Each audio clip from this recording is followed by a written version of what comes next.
For some reason, on both Civ Fanatics and the Civ subreddit, they'd have these polls asking people who they thought Firaxis was going to announce next as the next leader in Civilization 6. And ever since August, Rome continued to be that number one pick in every single poll, no matter what website it was, no matter what week it was. Everyone just kept thinking, oh, Rome's going to be next week. Oh, no, next week is going to be Rome. It's like, well, it's not Rome yet, but I've just kept going with Rome, so I'm going to keep picking Rome. Finally, we have Rome, so I don't know who people are going to pick anymore when it comes to those polls.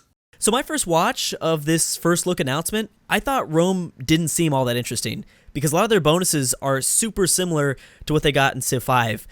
But as time went by, I kept thinking, and I realized they're going to be one of the most expansive civs in the entire game. So Trajan's leader ability grants all cities one free building in the city center. Most of the time, this will be the monument. This is awesome because, as I said, you'll have a lot of cities as Rome, more than likely. And getting a free building in each city center means you'll be able to get the ball rolling even faster. Their special ability is a reason why a lot of people are calling Rome in Civ 6 the infrastructure civ, because all cities start with a trading post, and any new city in range of your capital will automatically have a road going to them. That's going to be a lot bigger than people think. Trade routes going through your cities earn extra gold as well.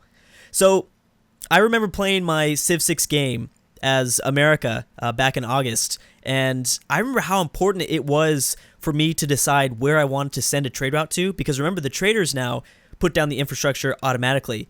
Again, this is huge because if you place down 5 cities, but you're limited to only 2 traders, you'd have to think very carefully where you want to send those traders to, and you more than likely wouldn't be able to trade with any sort of outside connections.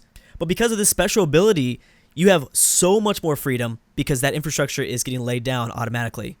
So their unique unit, the Legion, is very similar to Civ 5, but with one extra twist. It's going to still replace the swordsman, and it's still going to be a little bit stronger, but it's going to function as a military engineer, which means it'll be able to build roads, we're used to that, but also forts. That's the key advantage there. Being able to build forts as a very expansive empire will be great. More than likely, you might not necessarily have the economy to support and protect 5 to 6 cities in the early game, but if you can get that extra defense from a fort, that will make a big difference because you might only need 1 to 2 units in that fort instead of having 3 to 4, maybe 5 units and no fort. Finally, their unique building, everybody's making fun of this, the Roman baths, because it replaces the aqueduct, and Rome created the aqueduct, and there's a lot of funny things being said on the internet.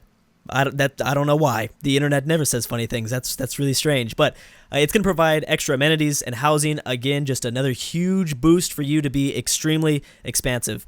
It will be unlocked with the engineering technology. My final thoughts, I know initially they look so similar to Civ 5's Rome, but Civ 6's Rome I think is much better because you're talking about rapid expansion early on. When you really consider the new mechanics of Civ 6, this is going to be one of the most expansive civs every single game.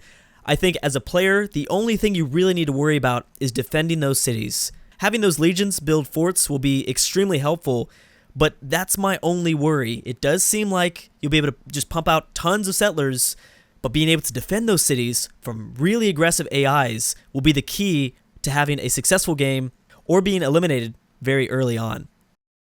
Last week I was making fun of the fact that we weren't going to see Alexander leading Greece anymore, which means that we won't have douchebag Alexander anymore, who forward settled the crap out of you, and he would take all your land, and he was just really annoying that way.